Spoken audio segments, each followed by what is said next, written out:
اچھا تو بیگم، بات یہ ہے کہ مطلب تم سمجھو گی نہیں اور میں اس طرح کی باتیں کرتا رہوں گا، فضول مطلب ہی ہوتا ہے آپ کی ہر بات کا۔ اچھا میں کہنے آیا تھا کہ میرے کوئی زبردست سے کپڑے پریس کر دو، کوئی اچھی سی شرٹ۔ احسن اس قدر نصیحتاً انداز میں کہہ رہا تھا کہ اس نے بھویں اچکاتے ہوئے تنزیہ دیکھا۔ خیریت تو ہے؟ کہاں جانا؟ وہ پوچھے بنا نہ رہ سکی۔ خیریت تو ہے، تم کو کیوں پوچھ رہی ہو؟ احسن نے بھی اسی کے انداز میں سوال کیا تھا۔ خیریت تو ہے، آپ کیوں ایسے ری ایکٹ کر رہے ہیں؟ وہ دونوں بالکل اسی طرح ری ایکٹ کر رہے تھے جیسے شادی سے پہلے ان کا رویہ تھا۔ ثانی کی طرف جانا ہے مجھے، کیونکہ اس نے انوائٹ کیا ہے۔ احسن کے کہنے پر فاطمہ کا ایک ایک عضو کان بن گیا تھا۔ ایسے کیسے جا سکتے ہیں آپ؟ کیوں نہیں جا سکتا میں؟ اچھا تو شوق سے جائیں پھر، فاطمہ نے غصے سے کہا تھا۔ ہاں تو شوق سے جا رہا ہوں، احسن نے باور کرایا تھا۔ فاطمہ تن فن کرتی وہاں سے جانے لگی تھی جب احسن نے اس کی کلائی سے پکڑ کر روکا۔ غصہ کیوں کر رہی ہو؟ بس جو کہا ہے وہ کر دو، اس نے ریکویسٹ کرنے والے انداز میں کہا۔ اس کا اندازہ فاطمہ کو جلا گیا تھا۔ اگر نہ کروں تو؟ چیلنج کر رہی ہو؟ ہاں یہی سمجھ لیں۔ فاطمہ اب اسے تنگ کر رہی تھی۔ اگر تم ہی کرو تو؟ احسن نے کہنے کے ساتھ ہی اس کی کلائی پر زور دے کر ایک جھٹکے سے اسے اپنے قریب کیا تھا، جبکہ اس کی کلائی کو پیچھے ہی باندھے رکھا۔ ایسا ممکن نہیں ہے۔ فاطمہ کا دل زور زور سے دھڑک رہا تھا جیسے باہر آ رہا ہو، اوپر سے وہ ہار ماننے کے لیے بھی تیار نہیں تھی۔ خود ہی مانو گی؟ احسن نے اس کا چہرہ اپنے قریب کیا تھا۔ وہ ڈر گئی تھی۔ وہ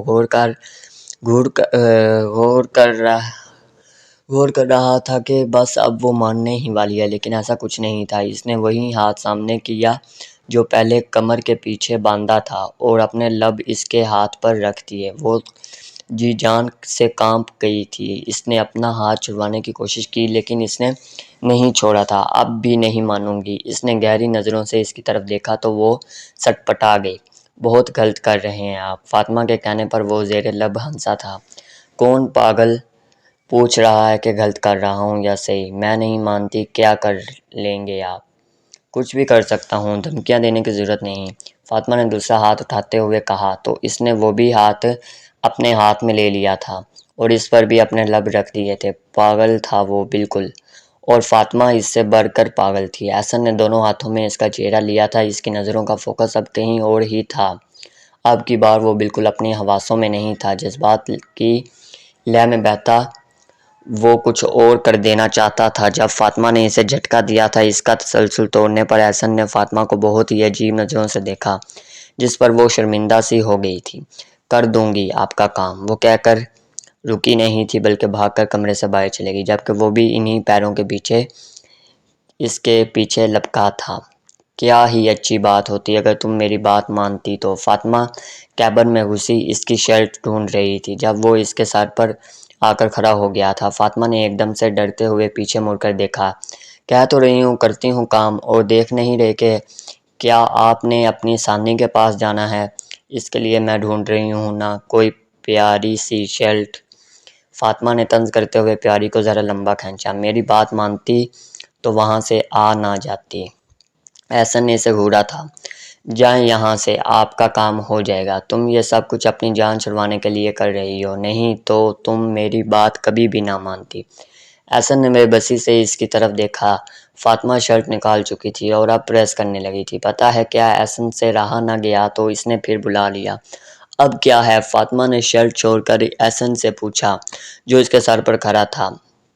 میں اور ثانی پہلے ڈنر کریں گے اور پھر شاپنگ پہ جائیں گے۔ فاطمہ کے دل کو ایک دم سے دھچکا لگا تھا لیکن پھر یہ اپنے تاثرات پر قابو پا گئی۔ تو میں کیا کروں؟ اس نے ایسا ظاہر کروایا جیسے اسے کوئی پرواہ نہ ہو۔ اس لیے بتا رہا ہوں کہ تم نے اگر جانا ہے تو۔ مجھے کہیں نہیں جانا۔ آپ کا ڈنر اور آپ کی شاپنگ آپ ہی کو مبارک ہو۔ فاطمہ نے شرٹ احسن کے ہاتھ میں دیتے ہوئے اٹل لہجے میں کہا اور وہاں سے واک آؤٹ کر گئی۔ پاگل شہزادی، احسن نے بڑبڑاتے ہوئے کہا تھا اور وہ تیار ہونے لگا۔ فاطمہ کو احسن کی باتیں بہت چبھ رہی تھی۔ پہلے تو اس نے سب سے چھپایا تھا اور اب جھنکے کی چوٹ پر وہ فاطمہ کو سب کچھ بتا رہا تھا۔ اپنے دل کو سنبھالتی وہ ٹیرس پر چلی گئی تھی۔ کچھ دیر گزرنے کے بعد اسے ہارن کی آواز سنائی دی۔ احسن نے ٹیرس کی جانب نظریں دوڑائی تو اس کو فاطمہ نظر آئی تھی۔ ہنستے ہوئے اس نے ہاتھ ہلایا اور گاڑی میں بیٹھ گیا۔ جبکہ فاطمہ کو اس کی ہنسی اس وقت شدید جلا رہی تھی اور رلا بھی رہی تھی۔ ضبط کی انتہا جب ٹوٹی تو 2 آنسو اس کی آنکھوں سے نکل کر گالوں کو نم کر گئے تھے۔ جب کافی دیر گزر چکی تو وہ اپنے کمرے میں آ گئی تھی۔ پتہ نہیں آج یہ خالی کمرہ اسے کچھ زیادہ ہی خالی لگ رہا تھا، بالکل اس کے خالی دل کی طرح۔ 2 گھنٹے ہونے کو آ چکے تھے لیکن احسن نے ایک دفعہ بھی اسے کال یا میسج نہیں کیا تھا۔ سائیڈ ٹیبل سے احسن کی تصویر اٹھاتی وہ اس کے ایک ایک نقش پر غور کرنے لگی۔ نہ جانے کب سے وہ اس کے دل کی دنیا کو ہلا گیا تھا۔ اسے اس قدر بے بسی پہلے کبھی محسوس نہیں ہوئی تھی جتنی اب۔ رات آہستہ آہستہ بڑھ رہی تھی لیکن فاطمہ کو آج احسن کے بنا نیند نہیں آ رہی تھی۔ فوٹو فریم اس کے سینے پر ہی تھا جب وہ نیند کی وادیوں میں گم ہو گئی، جبکہ رخسار آنسوؤں کی وجہ سے ظاہر کروا رہے تھے جیسے آنسو پلکوں کی بار سے نکلے ہیں، کیونکہ نشانات واضح تھے۔ رات کا نہ جانے کون سا پہر تھا جب احسن واپس آیا تھا ثانیہ کے ساتھ شاپنگ اور ڈنر کر کے۔ وہ اب ریسٹ کرنا چاہتا تھا۔ کمرے میں آیا تو سامنے ہی اس کی نظر سوئی ہوئی فاطمہ پر پڑی تھی۔ وہ چلتے چلتے بالکل اس کے قریب آ کر کھڑا ہوا تھا۔ سوئی ہوئی وہ بہت معصوم لگتی تھی اور اس بات کا اعتراف احسن پہلے ہی کر چکا تھا۔ یہ اس کی معصومیت ہی تھی جو اسے گھائل کر رہی تھی۔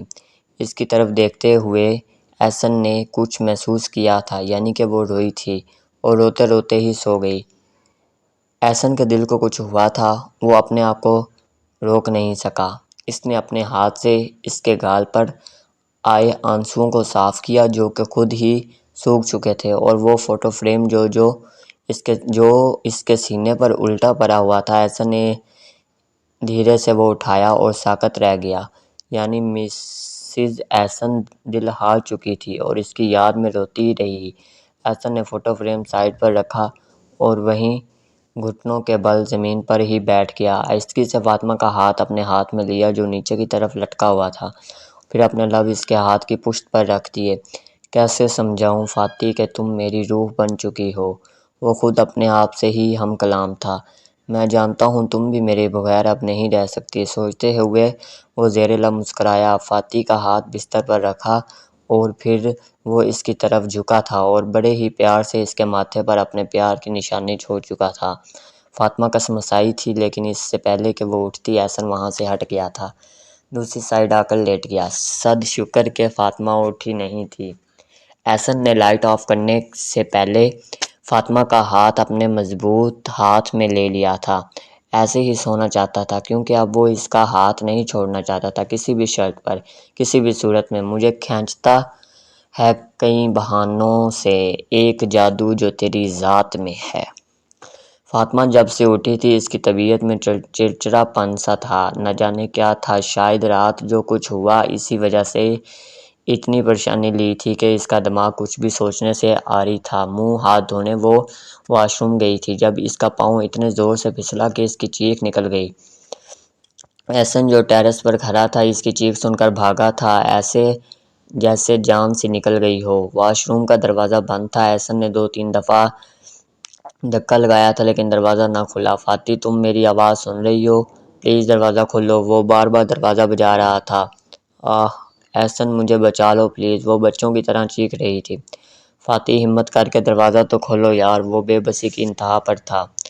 جب 2-3 دفعہ بلانے پر وہ نہ بولی تو احسن نے جلدی سے سارے دراز چیک کیے اور چابیاں نکالی تھی، ایک ایک کر کے ساری چیک کی اور قسمت اچھی تھی دروازہ کھل گیا۔ لیکن جو منظر احسن نے دیکھا تھا وہ اس کی روح کھینچ لینے کے لیے کافی تھا۔ فاطمہ بیسن کے پاس بے ہوش پڑی تھی، کپڑے سارے بھیگ گئے تھے۔ احسن نے جلدی سے اس کا سر پکڑ کر اپنی گود میں رکھا، لیکن یہ کیا اس کے کپڑوں پر خون بھی تھا۔ احسن پریشانی میں اس کا سر جگہ جگہ سے ہاتھ لگا کر چیک کر رہا تھا۔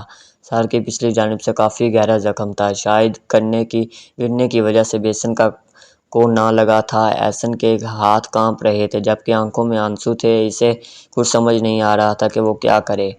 کبھی اس نے سوچا بھی نہیں تھا کہ زندگی میں وہ ایسے بھی کبھی بے بس ہوگا، اور وہ بھی اپنی جان سے پیاری بیوی کے لیے۔ اسے لگ رہا تھا کہ سارا قصور اسی کا ہے، نہ وہ اسے تنگ کرتا اور نہ وہ اتنی شدید ٹینشن لیتی۔ فاطی پلیز اٹھو، مجھے معاف کر دو، ایک بار اٹھو تو صحیح۔ وہ بار بار اس کے چہرے پر ہاتھ پھیر رہا تھا اور اسے ہلا رہا تھا لیکن فاطمہ کوئی حرکت نہیں کر رہی تھی۔ احسن نے اسے بازوؤں میں اٹھایا اور بیڈ پر لٹا دیا۔ پھر خیال آنے پر اس نے جلدی جلدی ڈاکٹر کو کال کی تھی کیونکہ بلڈ آہستہ آہستہ بہہ رہا تھا۔ پھر اس نے رقیہ بیگم اور باقی سب کو بھی بلایا تھا۔ سب اس کے ارد گرد بیٹھے تھے اور احسن سے سوال جواب کر رہے تھے، جو گمسم اس کا ہاتھ پکڑ کر بیٹھا تھا۔ ڈاکٹر نے بینڈیج کر دی تھی۔ سر پر گہری چوٹ ہونے کی وجہ سے ٹانکے لگے تھے۔ احسن سے یہ سب دیکھنا مشکل تھا۔ گھر والوں سے اس نے کہا کہ پاؤں پھسل گیا ہے، لیکن وہ جانتا تھا کہ وہ ڈپریشن کی وجہ سے گر گئی تھی۔ ڈاکٹر نے کہا تھا کہ کمزوری کافی ہو گئی ہے، بلڈ بہنے کی وجہ سے کچھ زیادہ ہی ہو گئی تھی۔ ابھی دوائیوں کے زیر اثر ہونے کی وجہ سے فاطمہ سوئی ہوئی تھی۔ باقی سب بھی چلے گئے تھے تاکہ وہ فاطمہ ڈسٹرب نہ ہو۔ رقیہ بیگم تو روتی رہی۔ احسن نے ہی انہیں حوصلہ دیا تو وہ چپ ہوئی۔ وہ کب سے اس کے سرہانے بیٹھا تھا اور اس کا ہاتھ بھی اپنے ہاتھ میں پکڑ رکھا تھا۔ جب اس کی آنکھ کھلنے کا انتظار کرتے کرتے تھک گیا تو وہیں سر رکھ کر سو گیا۔ فاطمہ کو کچھ دیر بعد ہوش آیا تھا تو احسن کو اپنے بازو پر سر رکھا سویا ہوا دیکھ کر تلملا کر رہ گئی۔ اس نے اپنا بازو اس کے سر سے آزاد کرایا اور ایسا کرتے ہوئے ایک کرا اس کی منہ سے نکلی تھی کیونکہ سر میں شدید درد اٹھا تھا۔ احسن کی فوراً آنکھ کھلی تھی۔ فاطی کیا کر رہی ہو؟ آرام سے یار، درد ہوگا، مت اٹھو پلیز۔ احسن نے اسے روکنے کی کوشش کی جب اس نے احسن کا ہاتھ جھٹک دیا۔ ہاتھ مت لگائیں مجھے۔ کیوں نہ لگاؤں؟ مجھے ہی تو سارے حق دیے ہیں اور مجھے ہی منع کر رہی ہو۔ میں نے کوئی حق نہیں دیا، آپ نے زبردستی لیا ہے۔ فاطمہ نے اس کی طرف سے منہ موڑا تھا، جو کم از کم احسن سے تو برداشت نہیں ہوا تھا، اور وہاں سے اٹھ کر اس کے سامنے آیا تھا اور اس کا چہرہ اپنے دونوں ہاتھوں میں لے لیا تھا۔